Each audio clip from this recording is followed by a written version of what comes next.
Again, I'm Matt Bolick, technical marketing leader.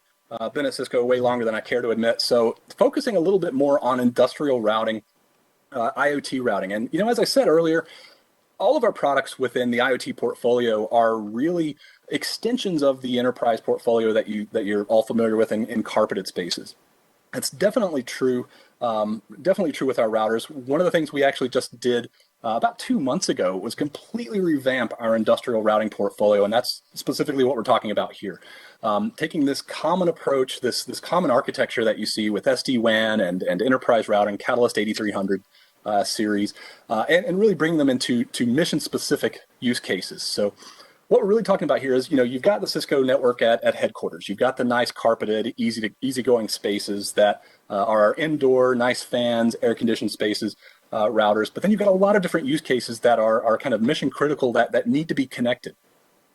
Whether it's cows in the field or remote monitoring equipment for a utility, fleet vehicles, mobile branch offices in that case, connectivity for surveillance cameras, utilities, reading meters, manufacturing, lots of different things that are very mission specific, have a lot of very specific requirements, but still need a connection. And so what we typically do, as I said in the last section, is we take our enterprise product portfolio, we take the base components, we enhance them, generally through industrial grade components, extended temperature ranges. We remove the fans, we add additional hardware that's specific for each use case, and additional protocols and features to really make them industrial grade, hardened, a bit more robust, so that they're going to be outdoors, they're going to be in rugged spaces, the places that an enterprise grade product just frankly could never really survive.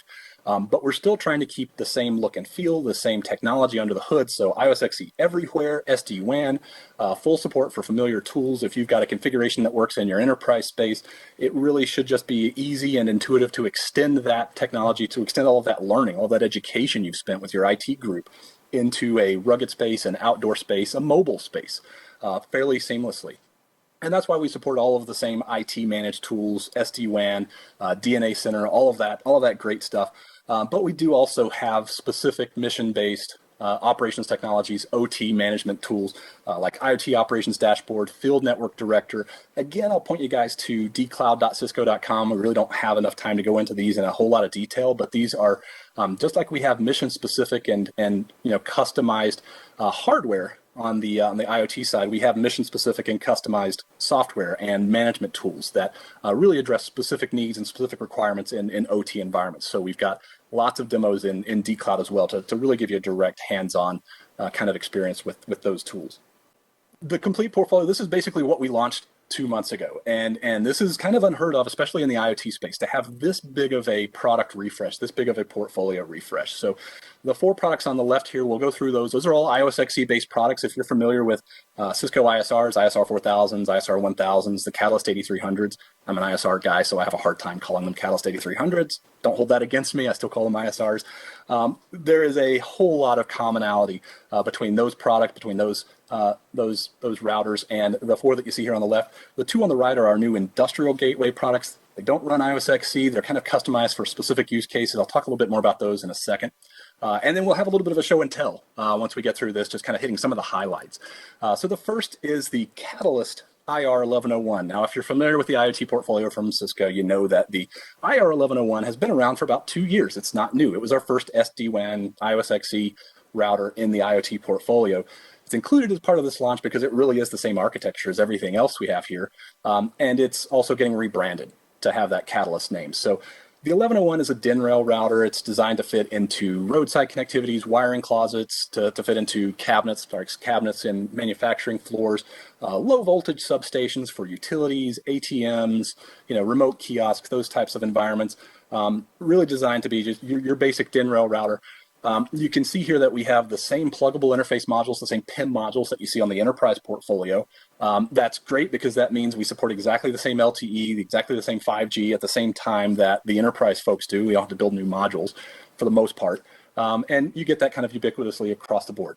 Ethernet switching built in, alarm relay contacts, kind of unique to us, full support for IOX for application hosting. We do have asynchronous ports, asynchronous serial ports. That's still a common thing in our neck of the wood, even though we don't really see that so much on the enterprise side of the fence. Moving on, the Catalyst IR 1800, it's the first new router that we launched as part of this. If you're familiar with the IR829, this is basically the evolution of that. So the IR1800 really is designed for mobile deployments. I wouldn't really call it fleet so much as I would a mobile office. So basically you have a full-fledged branch router designed to be mobile, to be placed in vehicles and trains and rail, alongside pipelines, to really just to fit anywhere that you need it to go. All of the capabilities that you would have in your typical branch router, in your typical ISR, LTE connectivity, SD-WAN, Ethernet switching, Wi-Fi, all of that good stuff, PoE, all in a single small compact form factor. That's the IR1800. Looks a lot like the IR829 as well, which is a classic traditional iOS box. A couple of things that are unique to the IR1800, because we are designed to go into vehicles, to be a mobile branch, a mobile office, is that we have a CANbus connection. So we can plug in directly to the OBD2 port in a vehicle and suck data off of that OBD2 port. We support IOX, so we can have custom applications or third-party applications that can actually do something meaningful with that CANbus data, and actually report that up to a northbound application and actually do something useful with it. We've got several partners that are working on doing that as well. So full support, full integration with CANbus directly on the router itself, along with IOX application hosting, so you can process that data and do something with it meaningful locally. Hey Matt, Now, on that note, okay, well, it looks like you might be answering this question. I was going to ask about LoRaWAN support, or about CBRS support, or DSRC support on that device. So long story short, no current plans or no immediate plans to do LoRaWAN. That may come in the future. We're currently evaluating the need. We have a fairly robust, fairly well hardened LoRaWAN gateway today. And honestly, if you look at, this is a good example of the PIM form factor. It's relatively small, it's relatively compact. The power available to a PIM is honestly not that much. We can't get that much amperage out of it. So while it may work for things like LTE, LoRaWAN, we may not be able to physically handle a lot of different LoRaWAN channels. So we're trying to decide if that really makes sense. If you've got a good use case for us, please let us know. DSRC, other technologies like that, I would generally kind of categorize these, sort of like the way, if you remember when we used to have satellite interfaces on routers. We used to have lots of different custom interfaces. We had cable modem interfaces, we had satellite interfaces. Over time, those technologies and those vendors became so specialized that it really just didn't make sense for us to build a custom Cisco-specific version of a modem that would almost by definition always be a little bit behind what the actual satellite vendors would do. Same thing with DSRC and very customized, generally lower volume types of radios. So a lot of those are just really implementing Ethernet, so they can just plug directly in to the router, and that's just a little bit more straightforward for us. We haven't looked at specifically any of those for the 1800 or really for any of the other routers yet. It just the volume just would need to be there, and frankly, we would have to know that we could do a better job than the other folks that are out there in the industry with that. Yeah. So going back to OBD2 and stuff we can get off of the CANbus, well, we'll talk a little bit about GPS location or GNSS location. Now, our LTE modems across Cisco, our PIM modules, all have LTE connections. They all have GPS connections on them. Of course, those are great. They're they're available dependent on the radio, whether they have them or not, whether they have the physical space for them. The 1800 has a separate GPS GNSS card that can actually take that OBD2 information, how fast the vehicle is going, how long it's been going in a certain direction, and can actually do dead reckoning for the location of the vehicle. It can report the location of the vehicle in real time, as long as it has good satellite coverage. And then when you go into a tunnel, when you go into poor areas of poor coverage, we can do a pretty good estimation based on how fast the vehicle is moving, how long it's been moving, that kind of thing. So you've got a couple of different options for GPS. Same thing with Wi-Fi. We've actually, if you think back to what I said about the size and the power capabilities of the pluggable interface module, the PIM, it's also not big enough. It doesn't have enough power to support a Wi-Fi access point. That's why we built a slightly wider PIM that today is only supported in the IR1800 that does Wi-Fi 6. Essentially, this is a 9105 access point from the enterprise side of the house built directly into a module that fits into the IR1800. Why that's interesting is because now you can have a mobile branch, a mobile single router that can support dual LTE, dual SIM in each LTE as well, and then also do DMVPN, whatever VPN technology you have. SD-WAN can also support an access point that works with your wireless LAN controllers in your enterprise side of the house, and you can really have a true mobile branch, so that mobile vehicle can give you the same SSIDs, the same security that you would have in an office Wi-Fi environment. So pretty cool module that we're excited about for that, for the 1800. So let me ask on that. So I guess that's what I was getting at, is from the modularity perspective. You go back like 2 slides, I think, behind that one. It was, yeah. So it's got the. Can you go back one more? It's got the CANbus connector, but from a WAN connectivity perspective, right? It's got. I'm thinking ambulance. I'm thinking fire apparatus. I'm thinking Yeah. food trucks. Lord knows what would be out there. But Yeah. PIM that's in there, is there something in that PIM that could be swapped out for, in the future, maybe not today, but Yeah. for 5G, for CBRS, for, Absolutely. Yeah. it's Absolutely. all this So buzz because of, yesterday the announcement, or 2 days ago, about the leak from the iPhone 13 supporting low Earth orbit satellites. Could there yeah. possibly be a Starlink card that you could slide into this in the future? Because that could solve problems for laboratories, for trailers, for anything that's out in the middle of nowhere. Absolutely. So short answer is yes. Longer answer is hold that question for a few minutes, because I've actually got routers here that you can't see right now that I'm going to show you as soon as we get through these slides. And then you can ask all the questions you want to, and I can physically show it to you. Yeah, and I'm thinking about those not from a branch office perspective. I'm thinking about a vehicular, a mobile perspective. That's why that little ISR was the one that I'm more interested in than the other big ones. Yeah, absolutely. So let me get back to that when we go to the. I can actually show you my toy box here, and you can actually see that. Last two iOS XC routers we have are the 8140H. Really, historically, the CGR 1240, was really designed for utilities, connected grid router. It's designed, if you're in North America, you'll see these on roadside poles all over the place. Really designed to do, advanced metering infrastructure, to basically read your meters from your home. They use 802.15.4, CG Mesh, if you're familiar with that. If you haven't worked in utilities too closely, it's probably all, just random, acronym soup to you.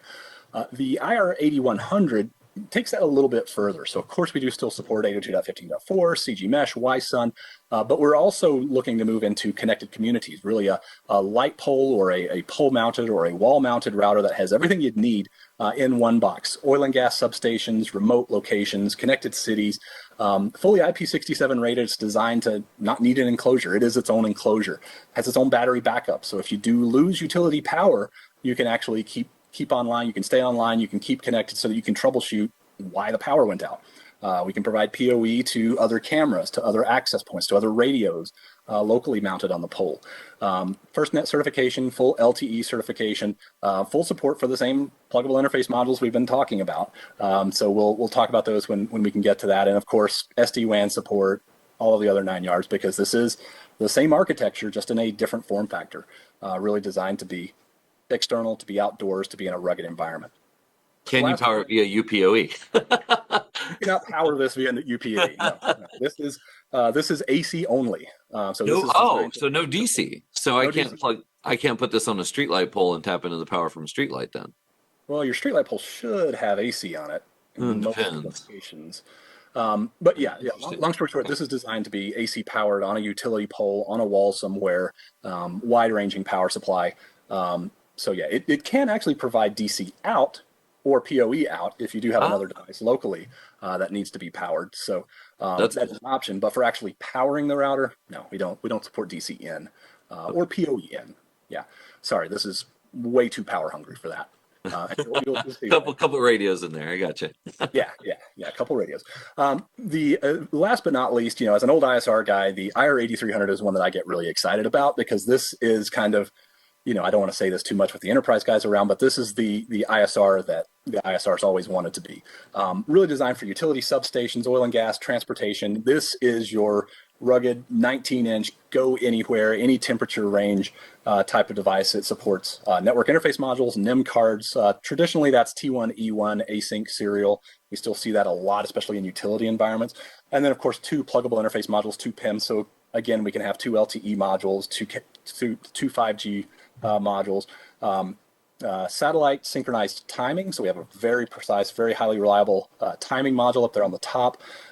This is the thing that gets me excited as a router geek at Cisco. This is the first product that brings together the Catalyst switching and the Catalyst routing data plane architectures into a single product. And what that means is that we have both the UADP architecture from the Catalyst switching line, and we also have the QFP, the quantum flow processor architecture from the routing line.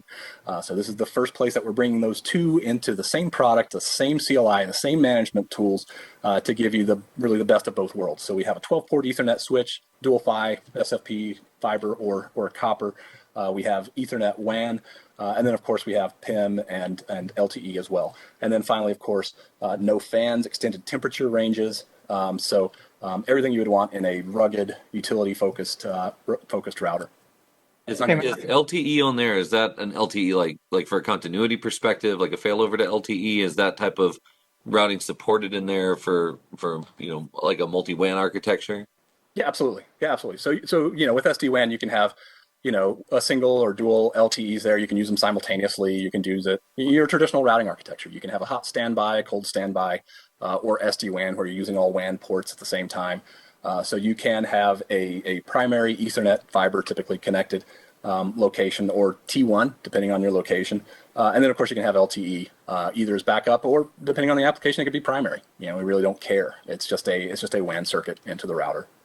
And are those 4 PoE out pipes right there? Does it have PoE out on it? I hate to keep hammering on it, but everything I do is out in the middle of nowhere.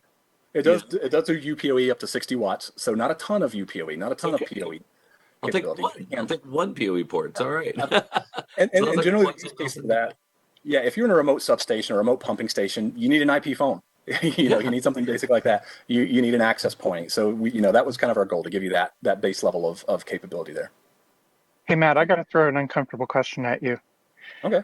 As I'm looking at that IR and I'm remembering the ISRs I liked back in the day, I got to ask if there's any plans for general purpose computing, either with some of the compute modules or with the UCSE series.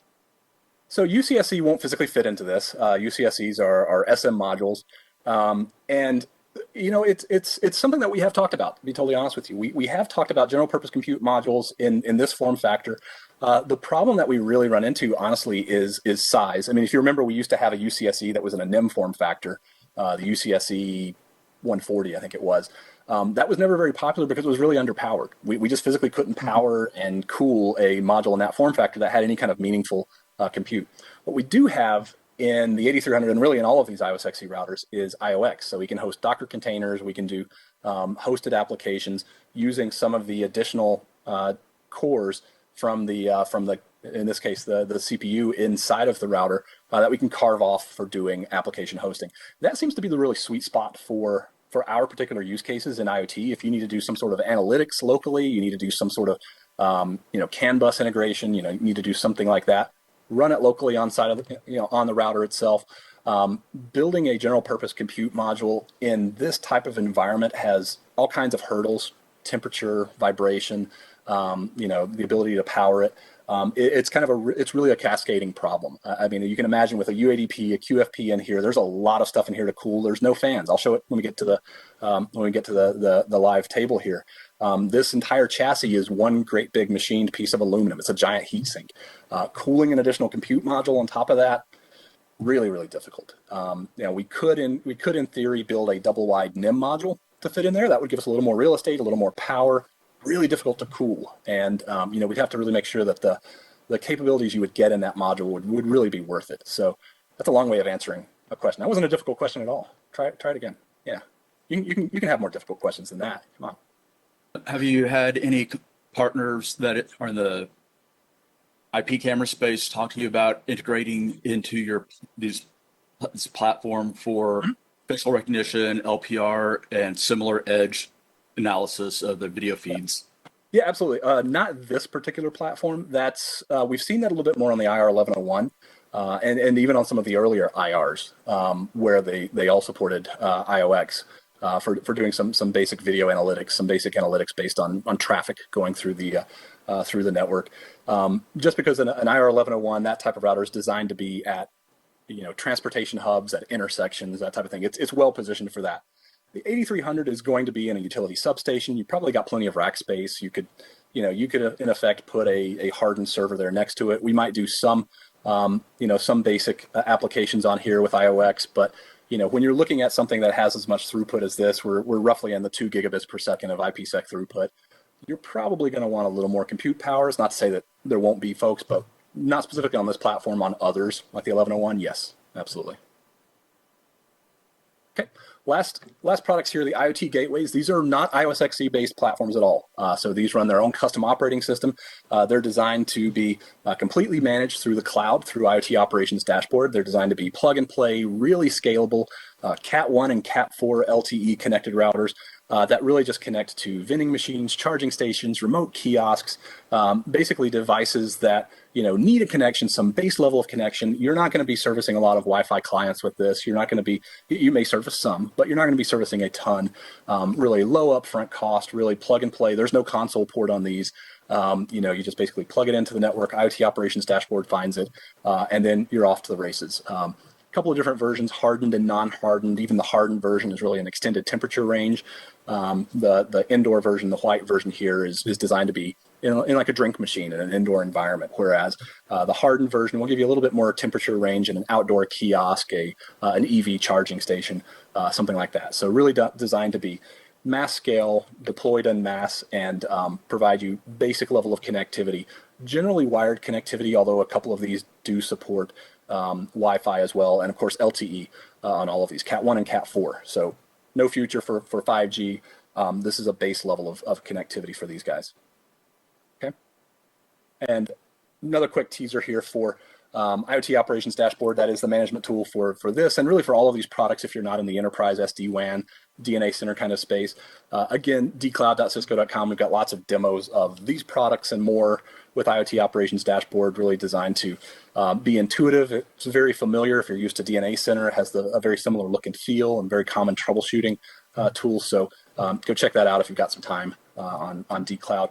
Last thing that we're actually trialing right now is an augmented reality viewer application. It's currently in beta, kind of limited deployment right now, where you can actually just, using the status of the network, using the status of the gateways, actually use it to look at a vending machine, look at a kiosk, and get the status of the router that's inside of that kiosk, because we know the location, we know the Wi-Fi connections that we're getting, we know the location of that gateway. We can pull it all together and show you an augmented reality version of that. So that's something we're working on. We may end up pushing that out as a formal product later on, but it's certainly in beta right now if you've got some interest there. Routing portfolio positioning, just to kind of wrap everything up. Lots of different versions, variants within this portfolio. The IR1800s, for example, I don't want to belabor that too much, but they have slightly different flavors with different numbers of modules, different CANbus capabilities. But for the most part, let's stop doing PowerPoint because nobody likes PowerPoint, right? And let's switch over here, and I will just stop sharing so you guys can tell me what interests you, and we will dig into that in the last few minutes here before Steven kicks me off here. So Matt, what we've got here, yeah. I was going to ask a real non-expert general question. Given its importance to edge computing and the consumer wave that's coming, how far away do you think we are from 5G being as common as 4G? Do you have any kind of sense of that? Are we talking a year? Are we talking 5 years? That's a difficult question because there are so many different flavors of 5G. If you're asking specifically about something like a millimeter wave 5G, you're far away from having that, having that capability multiple years. I honestly don't think, we still see Cat 1, Cat 4, radios out there that make a lot of sense. I think you'll see 5G practically where it makes sense. Especially if you need high bandwidth, low latency connections, generally in a fixed location, a non-mobile location, 5G is going to be fantastic. 5G is going to be really great for that, especially if you've got line of sight. If you've got something like an IR8140 with an LTE modem in it, that would be a great opportunity for 5G. If you don't have a fiber connection, you don't have an Ethernet connection to the pole, you can certainly run 5G there. It's not going anywhere. So, and you're going to have line of sight for that. So I think, it depends on your region as well. I think you'll start to see, 5G deployments become a little more common in the next year. When will it become ubiquitous? I don't have a real good answer to that. That's more of a marketing question. As a matter of fact, I'll just pull this out so you can see this is the actual LTE module from the 8140, and you can see we're same record here. We're using the same pluggable interface module here on a hardened carrier here. So when we do have a 5G radio, when we do have a 5G PIM, we just basically slap it on the carrier card, and we have that capability in the 8140, and we have it across this whole portfolio, really. So yeah, it's a little bit of a non-answer there, but I don't have a really good feel for when you will see it. I mean, I think you will certainly see 5G marketed a lot more prevalently in the next 6 to 12 months, but actual 5G deployments when it makes sense, I think. Right. Thanks. So this is the backside of the 1800 here. So you can take a look at it. So yeah, you can see we've got 2 pluggable interface modules. Those are, traditional LTE today. They could be 5G in the future. And then the extra wide Wi-Fi 6 pluggable module as well. And just like on the enterprise side, these are the same enterprise modules for LTE. So each module can have a primary and a backup SIM card. And of course, both modules can be active at the same time. So you can have 2 active LTE connections at any one time, and you can have a primary and backup SIM on each one. So up to 4 SIMs in the module. Hey, Matt, kind of jump the topics here for a second before you run out of time. You mentioned the ability to run Docker on those rugged routers and possibly doing analytics at the edge. Is there any kind of partnership happening there so that people can release apps for your router, so to speak? Yeah, absolutely. Absolutely. So, certainly you can do it yourself. If you want to run a Docker container, an application on your own router, you don't need any certification. You can go do that yourself. devnet.cisco.com or actually developer.cisco.com. Sorry. DevNet has tons of documentation, has great code examples so that you can get all of the tool chains to build your own application to run it on your own router. We do have a little bit of an ecosystem, a store, if you will, with applications that we've partnered with, that we've tested, that we've kind of certified. You can see that at developer.cisco.com as well. But that's bigger than just this IoT routing portfolio. That's really across enterprise IoT, where we support that same IOX architecture on switches and routers and even some of our access points now. So it's very cool. Okay. Any specific router in the last couple minutes until Steven kicks me off that you guys would want to take a look at? I'm more than happy to pull things apart. Like I said, I'm an ISR guy, so this box, that's just dead sexy. The whole thing is a heat sink. There's no fan anywhere on this table. Almost one entirely solid piece of aluminum.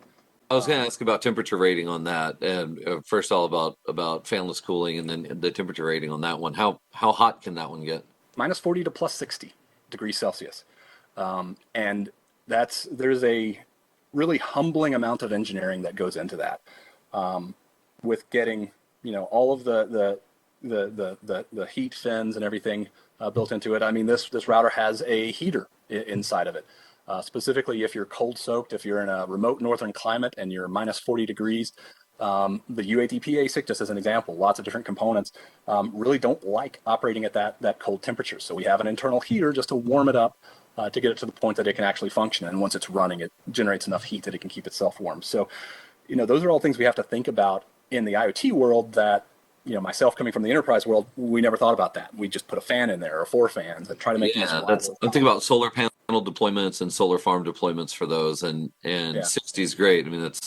I thought it was 135. I had to Google it. It's 140. Yeah, degrees Fahrenheit. Yeah, exactly.